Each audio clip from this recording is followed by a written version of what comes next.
रात का वक्त है। कमरा अंधेरे में डूबा हुआ है। हर चीज चुप है। सिर्फ हवा की हल्की सी सरसराहट महसूस हो रही है। घड़ी की टिक टिक बंद है। पंखा रुक चुका है। तुम बेड पर बैठे हो और सोच रहे हो कि जो कुछ पार्ट 3 में हुआ था शायद बस एक ख्वाब था। लेकिन अचानक टीवी अपने आप ऑन हो जाता है। स्क्रीन पर स्टैटिक आता है और उसके बीच नोबिता का चेहरा दिखाई देता है। उसकी आंखें लाल चमक रही हैं, जैसे जलते हुए कोयले। उसका चेहरा धीरे धीरे स्क्रीन के करीब आ रहा है। नोबिता की आवाज गूंजती है, तुम समझते हो मैं चला गया? मैं यहाँ हूँ, तुम्हारे कमरे में, तुम्हारी सांसों में, तुम्हारी खामोशी में। तुम्हारे दिल की धड़कन तेज हो जाती है। दरवाजे पर हल्की सी नॉक होती है। पहले एक दफा, फिर 2 दफा, फिर लगातार। तुम दरवाजा खोलने जाते हो, लेकिन दरवाजा पहले से अंदर से लॉक है। दरवाजे की दीवार से ठंडी हवा आ रही है, जैसे कोई बाहर खड़ा तुम्हें देख रहा हो। फिर नोबिता की खतरनाक हंसी गूंजती है, दरवाजा मत खोलो वरना मैं अंदर आ जाऊंगा। तुम पलटकर आईने की तरफ देखते हो। आईने में तुम्हारी रिफ्लेक्शन है, लेकिन पीछे नोबिता खड़ा है। तुम घूमकर देखते हो, पीछे कोई नहीं। दोबारा आईने में देखते हो, नोबिता तुम्हारे करीब आ गया है। उसकी हंसी धीरे धीरे तेज हो रही है।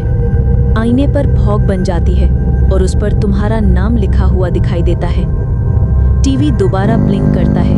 नोबिता स्क्रीन पर नजर आता है और कहता है, चलो एक गेम खेलते हैं। अगर तुमने पीछे देखा, मैं और पास आ जाऊंगा। अगर आंखें बंद की, मेरी सांस तुम्हारी गर्दन पर महसूस होगी। अगर मेरी आवाज इग्नोर की, तो मैं तुम्हारे अंदर आ जाऊंगा। तुम्हारी सांस फूलने लगती है।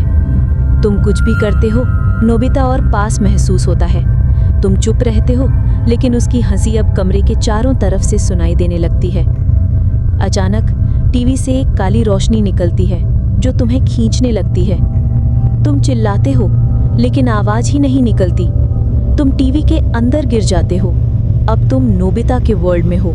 अंधेरा, सिर्फ एक पुराना कमरा। कमरे के बीच एक कुर्सी, जिसमें नोबिता बैठा है। उसका चेहरा आधा अंधेरे में, आधा लाल रोशनी में। वो धीरे से उठता है और तुम्हारी तरफ चलकर आता है।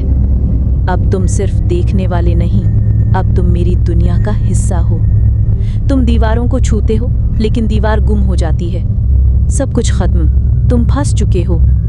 कमरे की चीजें हिलने लगती हैं। कुर्सी, टेबल, घड़ी सब हवा में उड़ रही हैं। तुम्हारी तस्वीर टीवी स्क्रीन पर दिख रही है, लेकिन उस तस्वीर में तुम्हारी आंखें नोबिता की लाल आंखें बन चुकी हैं।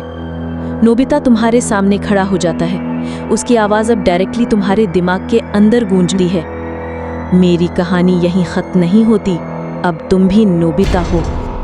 उस वक्त तुम्हें लगता है कि तुम्हारी रूह टीवी के अंदर खींच ली गई है। तुम्हारी चीख सुनाई देती है और स्क्रीन ब्लैक हो जाती है। स्क्रीन पर सिर्फ एक लाइन लिखी आती है,